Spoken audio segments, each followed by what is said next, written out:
बिस्मिल्लाहिर्रहमानिर्रहीम। शुरू अल्लाह के नाम से जिसकी बरकतें और रहमतें हमारे खानों में हैं। तो गर्मी बहुत ज़ोरों से आ चुकी है, बहुत ज़्यादा गर्मी बढ़ चुकी है, लूहें भी चल रही हैं और इस गर्मी के मौसम में ना कुछ खाने को दिल करता है ना पकाने को दिल करता है। तो दिल करता है कुछ ठंडा ठार और मज़ेदार सा मिल जाए। इसी का तोड़ हम लाए हैं, इस गर्मी का तोड़ लाए हैं। तो आज हम बनाएंगे एक ठंडा ठार सा मज़ेदार सा शरबत, जिसको आप बना के पूरी गर्मियाँ इस्तेमाल कर सकते हैं। बल्कि ये इस तरह का ड्रिंक बनेगा कि इस तरह जितनी मैं क्वांटिटी आपको बताऊंगी, इससे आप 100 गिलास जो है शरबत के तैयार कर सकते हैं एक वक्त में। तो आइए फिर देख लेते हैं और सीख लेते हैं ये मज़ेदार सी रेसिपी। क्या क्या चीज़ें डलेंगी इसमें, किस चीज़ का हम शरबत बना रहे हैं जो इस गर्मी से भी बचाएगा, लू से भी बचाएगा। और ये एक जो आफत और क़यामत की गर्मी पड़ रही है आजकल, इसका ये तोड़ है ये शरबत। तो ठेलों पे तो हम बहुत सा दफ़ा ये पी चुके हैं, लेकिन इसको बनाएंगे हम घर में। तो बिस्मिल्लाहिर्रहमानिर्रहीम। सबसे पहले हमने ले ली है एक बर्तन, इसमें हमने डाल दी है इमली। 1 पाव मेरे पास इमली थी। तकरीबन 50 ग्राम मैंने इसमें डाल दिया आलू बुखारा और 1 कप ही हमने डाल दिया इसमें अनारदाना। अनारदाना इसमें इजाफ़ी है, इसको आप स्किप भी कर सकते हैं या डाल भी सकते हैं, क्योंकि अनारदाने की भी बहुत ही अच्छे हेल्थ बेनिफिट है और ये ठंडा भी होता है। तो हमने डाल दिया इसमें अनारदाना। ये ऑप्शनल है, अगर आप डालना चाहते हैं तो डाल दें, नहीं तो इसको स्किप भी कर सकते हैं। यहाँ मैंने डाल दिया इसमें 1.5 लीटर पानी डाला। 1.5 लीटर पानी डाल के तो अब हम इसको इस तरह करेंगे कि अच्छे से मिक्स करने के बाद इसको ले जाएंगे चूल्हे की तरफ। अगर आप इसको इस तरह चूल्हे के ऊपर नहीं पकाना चाहते तो आप इसको रात को भिगो के सारी चीज़ें रख दें, तो आपका काम बहुत ईजीली हो जाएगा। लेकिन मुझे यहाँ इंस्टेंट काम करना है, जल्दी काम करना है, तो हमें इसको पकाना पड़ेगा। पकाने के बाद बिना ये नहीं बनेगी जल्दी ये रेसिपी, क्योंकि इमली और आलू बुखारे का हमें अच्छा पल्प चाहिए, इसकी गुठलियाँ भी लैदा हो जाए और अनारदाना और सारी चीज़ों का इसमें जायका और फ्लेवर भी आ जाए। तो ये देखिए इसने पकना स्टार्ट कर दिया है, फ्लेम को हमने ऑन कर लिया है और ये इसी तरह ही पकता जा रहा है। तो हम इसको पकाएंगे तकरीबन 10 से 12 मिनट मीडियम फ्लेम पे। तो 10-12 मिनट के बाद फिर हम फ्लेम को बंद कर देंगे और फिर इसका अगला प्रोसीजर जो होगा वो भी हम आपको बताते जाएंगे और साथ साथ दिखाते भी जाएंगे। तो वीडियो देखते देखते अगर आप इस पॉइंट पर पहुंच चुके हैं तो मैं आपको याद कराती चलूँ कि अगर आपने अभी तक सिटी हांडी रोटी को सब्सक्राइब नहीं किया तो सिटी हांडी रोटी को सब्सक्राइब कर दें, वीडियो को लाइक कर दें। आप लोगों का बेहद शुक्रिया। इसको 10-12 मिनट के बाद पकाने के बाद मैंने इसको चूल्हे से उतार लिया था। अब ये अच्छा खासा ठंडा हो चुका है। मैंने इसको रूम टेम्परेचर पे काउंटर पे छोड़ दिया था, तो ये ठंडा हो चुका है। ठंडा होने के बाद अब हमने इस तरह करना है, एक ब्लेंडर जग लेना है और ये देख सकते हैं सारी चीज़ों का पल्प जो है वैसे निकल चुका है। लेकिन हम इसको ब्लेंडर जग में, मैंने आपको कहा था कि मैं इंस्टेंट काम करने वाली हूँ, तो जल्दी बनाने के लिए हमें ब्लेंडर जग का इस्तेमाल करना पड़ेगा। तो अगर आप रात को भिगो के रखते हैं तो आप इसको हाथों के साथ मसल के भी इसका पल्प जो है अलग कर सकते हैं। लेकिन हमने ब्लेंडर जग लिया है, इसमें हम डालेंगे और इसको अच्छे से ब्लेंड कर लेंगे। बहुत ज़्यादा ब्लेंड नहीं करना, 1 से 2 दफ़ा इस तरह चलाने के बाद 1 मिनट के बाद ही ये इसकी जो सीड्स हैं वो लैदा हो जाएंगे। ये देखें, तो पल्प हम इसका निकाल लेंगे। तो सीड इसके लैदा हो चुके हैं। यहाँ हम ये लेके छन्नी में ऊपर डालेंगे। इस तरह डालने के बाद एक चम्मच के साथ इसको अच्छे से मिक्स करेंगे। मिक्स करने के बाद जो इसका पल्प होगा वो नीचे चला जाएगा और गूदा हम हटा देंगे। यही काम था जो हमें करना था इंस्टेंट जल्दी।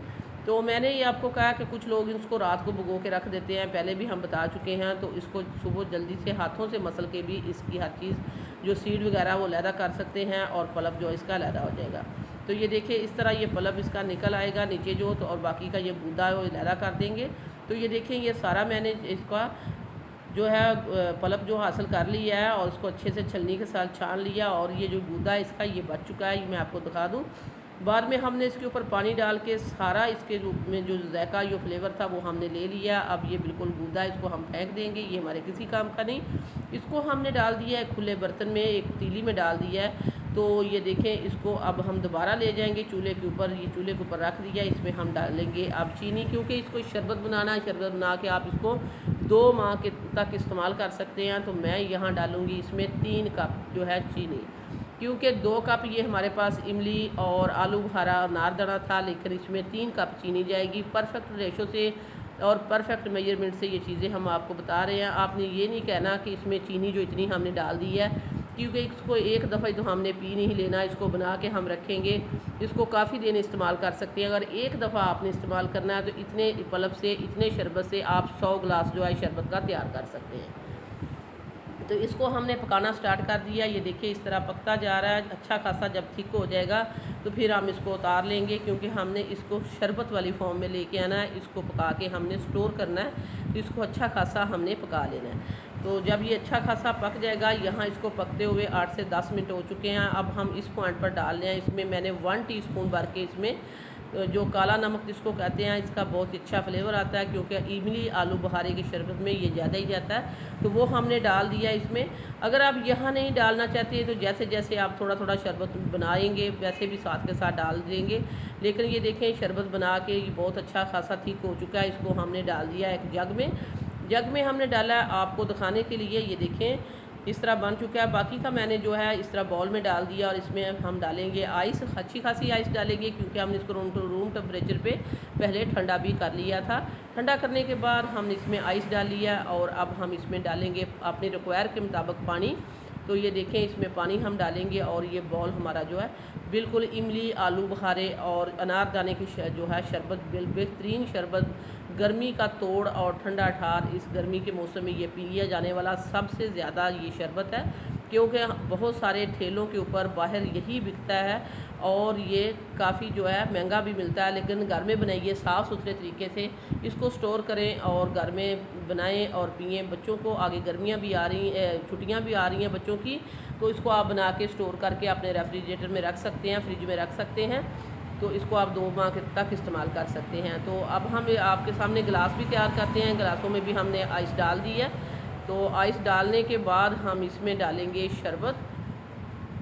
तो ये बना के हमने जो रखा है ये हमने परफेक्ट बना लिया है। अब हमें इसमें और डालने की कोई चीज़ नहीं। यहाँ मेरे पास थी तुहमे बलंगू, तो इसमें मैंने तुहमे बलंगू डाल दी है।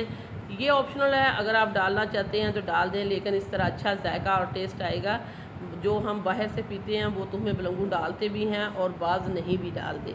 तो दोनों तरीक़ों से ये बनाया जाता है, दोनों तरीक़ों से पिया जाता है। तो आपने भी इसी तरह ही ये देखें, इसको मैंने बना के रखा है। बाकी का जो हमने जग में डाला है वो बिल्कुल साफ़ और नीट और क्लीन है। उसको हम एक बोतल में डाल के तो उसको हम सेव कर लेंगे। तो ये वाला जो अभी हमने तैयार किया है इसको हम पिएंगे। आप भी इस तरह बनाइए अपने घर में, और ढेर सारा शरबत इतनी सी क्वांटिटी में ये बन के तैयार हो चुका है।